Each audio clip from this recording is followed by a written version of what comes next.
안녕하세요. 결혼 3년차의 30대 초반 여자입니다. 계획적인 건 아니었던 것 같은데요. 어쩌다 보니 시어머니를 모시고 살게 되었습니다. 남편이 막내이긴 하지만 집안의 유일한 남자라서요. 남편 위로 누나가 2명 있고 중풍 걸리신 홀어머니가 계십니다. 결혼할 때도 그 사실을 알고 있었고 모시고 사는 일은 절대 없을 거라고 남편이 말하기도 했습니다. 남편뿐만 아니라 신우들도 자기도 제 앞에서야 신우지. 자기들도 집에 가면 저와 똑같은 며느리라며 누구보다도 저를 이해해줄 수 있는 사람들이라고 하면서 아무리 엄마가 아파도 절대 저 혼자 모시게 하진 않을 거라는 말 믿고 결혼을 하게 되었어요. 정말 다시 생각해도 서럽고 눈물이 나네요. 어머님은 집에서 혼자 지내시고 신우들이 보내주는 돈과 남편이 보태는 돈 합쳐서 어머님 댁으로 전문 간병인을 불러 쓰고 있었습니다. 결혼 1년 차였던 신혼 때만 해도 저 역시 이 정도 시어머니가 자식들에게 많은 지원을 받고 있다는 걸 알고 있었기 때문에 제가 모시게 될 거라는 생각은 꿈조차 꾸지 못했습니다. 그런데 재작년 큰 신우가 자식들 조기 교육을 이유로 미국으로 이민을 떠나게 되었고 비슷한 시기에 코로나가 터지게 되면서 사업하던 둘째 신우네 가게가 서서히 안 좋아지다가 결국 망하게 되었습니다. 그렇게 저한테 걱정하지 말라고 제 편인양 행동했던 신우들이 그렇게 쉽게 말을 바꾸게 될 줄은 몰랐어요. 둘째 신우네가 망하게 되면서 간병인 쓸 돈을 보내주지 못하게 되자 큰 신우도 둘째가 안 내는데 내가 왜 내냐? 우리도 지금 미국에 이민 와서 자리 잡는데 힘이 든다. 알고 보니 한국으로 큰 돈 송금한 기록이 있으면 장기적으로 영주권을 받거나 할 때 좋지가 않다더라 하는 이유를 대면서 시어머니를 위한 지원을 끊게 되었습니다. 저는 결혼하자마자부터 전업주부를 하기로 해서 결혼 전에 다니고 있던 직장마저 그만둔 상황이었고요. 남편 월급이 넉넉하긴 했지만 저희 대출금 갚으며 생활비를 제외하고 나면 남편 외벌이로 시어머니의 간병인까지 쓰기에는 택도 없이 모자란 돈이었어요. 남편이 저한테 당분간은 살림 안 해도 되니 시어머니 좀 봐줄 수 없겠냐 사정사정을 하더라고요. 누나들을 다시 설득해보겠다. 그때까지만 부탁한다고요. 그래서 제가 낮에는 시댁을 오며 가며 어머님 간병을 하게 되었습니다. 그렇게 한 달을 시어머니 수발 들면서 지내고 있었는데 신우들하고 이야기가 잘 안 되고 있는지 간병인을 새로 쓰는 건 정말 기약이 없겠더라고요. 시어머니 수발 들며 보면 마음 한구석이 안타깝더라고요. 항상 누워 계셔야만 하고 혼자 힘으로는 제대로 움직이지도 못하시고 맨날 TV만 보고 있는 모습이 참 안쓰러워서 힘들었지만 남편한테 투정 한번 부리지 않고 꿋꿋이 모셨습니다. 신우들에게서 받던 지원이 이제는 불가능하다는 생각이 들기 시작할 때쯤 시어머니 보면서 안쓰러운 마음이 들기 시작했습니다. 그래도 내 남편 낳아주시고 키워주신 분이니까 하는 생각에 신우들 상황이 좋아질 때까지 제가 오며 가며 시어머니 봐드리는 게 아니라 우리 집으로 모시는 게 낫겠다는 생각이 들더군요. 남편이 정말 고맙다고 자기가 다른 건 몰라도 사람 하나는 제대로 봤다면서 자기가 아마 몰라도 전생에 나라를 구했나 보다 어쩌고 하면서 자화자찬을 하더라고요. 신우들한테는 어떻게든 지원금을 받아내겠다 몇 번을 다짐하듯 이야기했고 그렇게 벌써 2년이라는 시간이 지나버렸습니다. 참 힘들었네요.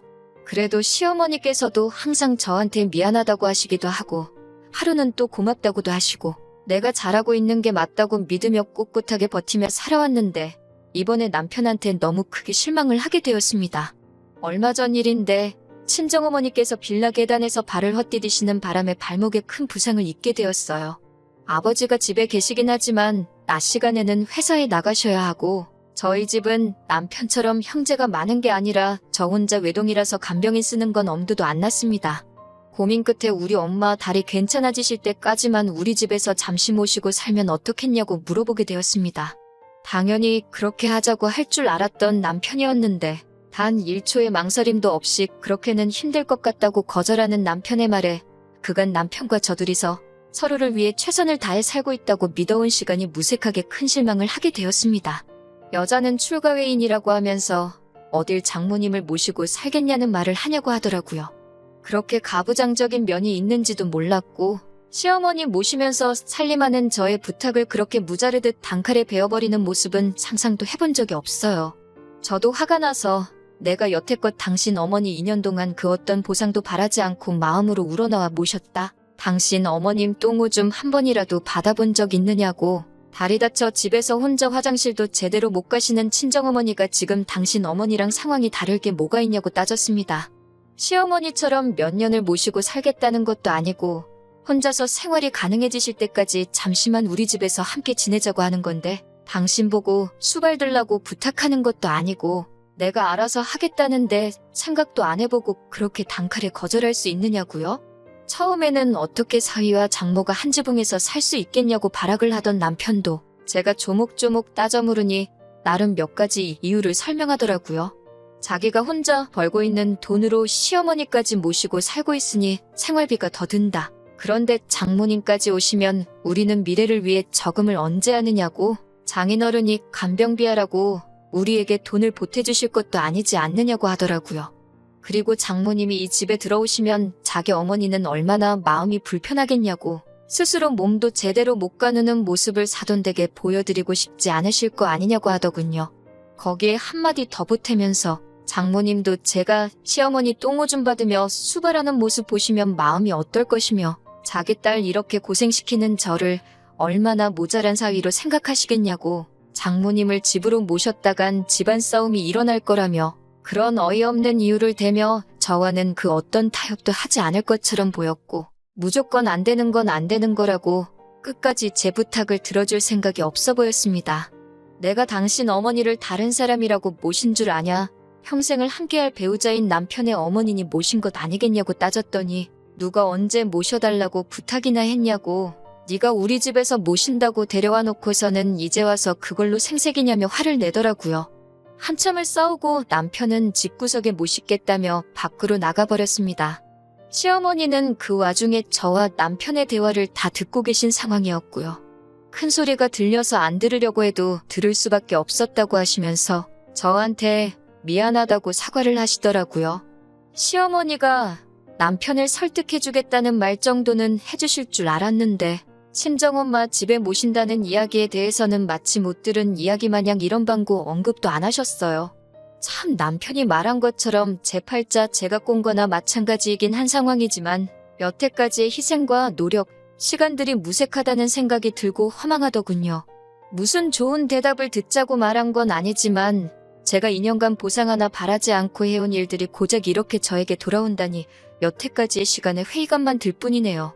3년이라는 시간이 긴 시간은 아니지만 제가 이혼을 결심한다고 하더라도 혼자서 잘 헤쳐나갈 수 있을지 걱정도 되고 참 갑갑한 이 마음에 어디다 털어놓기라도 해보자는 마음에 사연 적어봤습니다. 제가 정말 이기적인 걸까요? 서러워서 괜히 창밖만 보게 되는 하루입니다. 후기를 전해드립니다. 여러분들의 댓글이 저한테 참 큰 힘이 되었네요. 남겨주신 댓글들 하나하나 꼼꼼히 다 읽었습니다. 저를 위로해주시고 격려해주신 모든 분들께 감사의 말씀을 전합니다. 그냥 답답한 마음에 적어본 사연인데 이렇게 많은 분들이 저를 위해 목소리를 내주실 줄은 상상도 못했어요. 덕분에 용기가 생겼습니다. 그날 이후로 남편은 저를 대하기가 어려웠던 건지 매일같이 어디서 술 마시고 새벽 다 돼서야 들어왔어요. 그러고선 아침 일찍 일어나 저한테는 말도 없이 씻으러 들어가고 잘 다녀오라는 제 인사까지 무시하고 혼자 도망치듯 집 밖으로 나갔고요. 그래도 미안한 마음은 있었는지 아예 저와의 대화를 피하려는 것처럼 보였습니다. 제가 남편에게 이 말을 전하기로 결심한 그날도 남편은 또 새벽이 다 돼서야 집으로 오려는 듯 퇴근 시간이 넘어도 들어오질 않더라고요. 그래서 편지 하나 남겨놓고 짐 챙겨서 친정으로 향했습니다. 편지에는 나는 우리 어머니 모셔야 하니 친정에 가보겠다고 그동안은 당신 어머니는 당신이 직접 모시라고 적어놨어요. 아픈 시어머니 두고 나오는 길이 마음이 편치만은 않았는데 저도 더 이상 참고 살 수 없기 때문에 뒤도 돌아보지 않고 친정으로 향했습니다. 의외였던 건 제가 남겨놓은 편지를 읽었을 남편에게서 그 어떤 연락도 오지 않았기 때문입니다. 친정어머니도 남편은 어쩌고 왔냐고 물으셨는데 자초지종을 설명하니 어머니는 많이 실망하신 눈치였지만 딱히 누구를 원망하지는 않으셨어요. 그렇게 짐 싸서 나오기를 2주가 지났을까? 저에게 연락이 온 건 남편이 아니라 둘째 신우였습니다. 둘 사이에 무슨 일이 있었는지는 모르겠지만 제발 그만 화 풀고 돌아오라는 연락이었어요. 이야기를 나눠보니 시어머니는 지금 둘째 신혼에 있는 것처럼 보였습니다. 남편이 제 편지를 읽고 저한테 사과하기에는 자존심이 상했는지 급한 대로 시어머니를 둘째 신우에게 부탁한 상황이었나 봐요. 저는 앞으로도 돌아갈 계획이 없다. 그리고 이건 저와 남편의 문제이니 신우에게 중간에 껴서 이래라 저래라 하지 말아달라고 한마디 했어요. 그렇게 신우와 연락이 닿은 지 이틀 만에 남편이 친정으로 찾아오더라고요. 찾아와 놓고 하는 말이 자기가 제 고집에 졌다고, 이제 두 손 두 발 다 들겠다고, 친정어머니와 한동안 같이 지내는 거, 이제 자기도 더 이상 뭐라 하지 않을 테니 돌아와 달라고 하더라고요. 이제 와서 잘못했다 말하기에 너무 늦은 거 아니냐고 웃기는 소리 하지 말라고 했어요. 곧 이혼소송도 준비할 테니 이제 당신 부모는 당신 손으로 직접 모시라고, 더 이상 아픈 남의 어머니 모시기 위해서 내 어머니를 등질 생각 없다고 한마디 했습니다. 시모 모시고 산 2년간 제가 무슨 불만이라도 말한 적 있냐고. 불만 한마디 말한 적 없는데 신우는 다른 사람도 아니고 자기 어머니를 2주 만에 포기하지 않았느냐. 그것만 봐도 나는 이제 할 만큼 한 것 같으니 이제 그만 여기서 갈라서자고 말했어요. 남편은 지지 않고 콧방귀를 뀌면서 친정으로 제 발로 나간 주제에 무슨 이혼을 논하느냐 하더라고요. 말도 없이 시어머니 저버리고 친정으로 달아난 저에게 이혼의 책임이 있으니 자기도 맞소송을 하겠다고 자기한테 위자료 줄 준비나 하고 있으라고 하더군요. 시어머니는 저한테 위자료 받아서 그 돈으로 간병인 써서 모셔야겠다고 하면서요. 솔직히 그때 겁이 많이 나기는 했어요. 제가 제 발로 집을 나왔는데 이혼소송에서 불리하게 적용될 거라는 남편 말이 틀린 말이 아닌 것만 같아서. 그래도 이렇게 큰 결심을 했는데 재판 결과가 겁이 난다고 꼬리를 내리고 그 집구석으로 돌아가고 싶지는 않았습니다. 그런데 오히려 법원에서는 별거의 이유에 남편의 책임이 크다는 판결을 내려주더군요. 오랫동안 시어머니를 간병하고 애써온 저에 대한 배려가 없는 남편에게 파탄의 책임이 더 크다는 판결을 내려주었습니다. 남편이 제게 으름장처럼 해놓은 말과는 다르게 파탄 사유는 제가 아닌 남편에게 있다는 판결이었습니다. 말인즉슨 제가 위자료도 청구할 수 있었다는 거예요. 거기에 여태껏 시어머니 모시며 가사일 해온 부분도 인정을 받아 많지는 않지만 재산 분할까지 받게 되었어요. 현재는 이혼이 완료된 상태고요. 소송 이후에도 신우들에게 너무한 것 아니냐. 여태 우리 엄마 수발 들었는데 너는 정도 없냐는 말을 듣기는 했지만 저는 충분히 할 만큼 그 이상을 했다고. 오히려 자식된 도리로 자신들을 낳아준 부모를 먼저 저버린 게 누군데 누가 누구한테 큰 소리냐며 따지니 신우들도 아무 말도 못하더군요. 이러나 저러나 시어머니는 저 때문에 몸도 불편하신데 마음의 상처를 받으셨겠지요. 하지만 남편이 저에게 자식된 도리를 강요한 만큼 남편도 저를 위해 자식된 도리를 해줬다면 일어나지도 않았을 일이라 생각하기에 그 부분에서 제가 양심의 가책을 느낄 이유도 없다고 생각합니다. 남편은 자기가 뿌린 씨앗을 거두게 된 거고 저는 거기에 일말의 책임조차 질 이유가 없다는 거예요. 댓글 남겨주신 분들이 저에게 용기를 보태주지 않으셨다면 저 혼자서는 절대 해내지 못할 일이었던 것 같습니다. 3년이란 헛된 시간을 남의 부모에게 효도한 만큼 제 남은 인생은 저희 부모님을 위해 효도하며 살아가려고 합니다. 다시 한번 여러분들께 감사드립니다. 다음에는 이런 사연 적는 일 없는 게 더 좋은 거겠지요? 그렇게 될 거라 생각하고 이렇게 저는 이만 물러나도록 하겠습니다.